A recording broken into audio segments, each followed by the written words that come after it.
Senate election में हुकूमत और अपोजिशन के मुआहदे के खिलाफ पीटीआई के नाराज उम्मीदवारों ने दस्तबरदार होने से इनकार कर दिया है और वज़ीर आला से मुज़ाकरात का पहला दौर नाकाम होने के बाद दूसरे दौर में बात हंगामा आराई तक पहुंच गई है। इजलास में वज़ीर आला के हामी और नाराज सेनेट उम्मीदवार उलझ पड़े। टिकटों की तकसीम पर वज़ीर आला हाउस में हंगामा आराई भी हुई है। सेनेट इलेक्शन में हुकूमत और अपोजिशन के मुआहदे के खिलाफ पाकिस्तान तहरीक इंसाफ के नाराज उम्मीदवारों ने दस्तबरदार होने से इनकार कर दिया है और वज़ीर आला से मुज़ाकरात का पहला दौर नाकाम होने के बाद दूसरे दौर में बात हंगामा आराई तक पहुँच गई। इजलास में वज़ीर आला के हामी और नाराज सेनेट उम्मीदवार उलझ पड़े। टिकटों की तकसीम पर वज़ीर आला हाउस में हंगामा आराई भी हुई है। आपको बता रहे हैं सेनेट इलेक्शन करीब है जिसमें हुकूमत और अपोजिशन के मुआहदे के खिलाफ पीटीआई के नाराज उम्मीदवारों ने दस्तबरदार होने से इनकार कर दिया है। मजीद बात करेंगे ब्यूरो चीफ पेशावर ज़ाहिर शाह शिराजी से।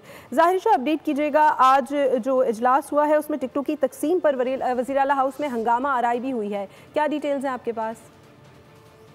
जी बिल्कुल, ये दो अदवार हुए हैं जो नाराज अरकान है जो कि सेनेट के इलेक्शन के लिए जिन्होंने कागजात जमा कराए थे और उन्हें कहा गया कि आप अपने कागजात वापस कर लें। इससे पहले दौर जो है तकरीबन 4-5 बजे हुआ। उसके बाद दोबारा जो है वो ये फैसला किया गया कि एक सेशन 9 बजे के 8 साढ़े 8 बजे के करीब होगा। उसके दौरान जो वज़ीर आला के हामी अराकीन हैं और जो अराकीन प्रोटेस्ट कर रहे थे उनके दरमियान तल्ख कलामी हुई है और तर्स जुम्लों का तबादला भी हुआ है। वज़ीर आला भी मौजूद थे उस वक्त। उसके बाद वाज़े तौर पे चीफ मिनिस्टर हाउस के ज़राए उन्होंने बताया कि जो पीटीआई के अराकीन है वो हमें अपडेट कर रहे थे। आपका बहुत शुक्रिया।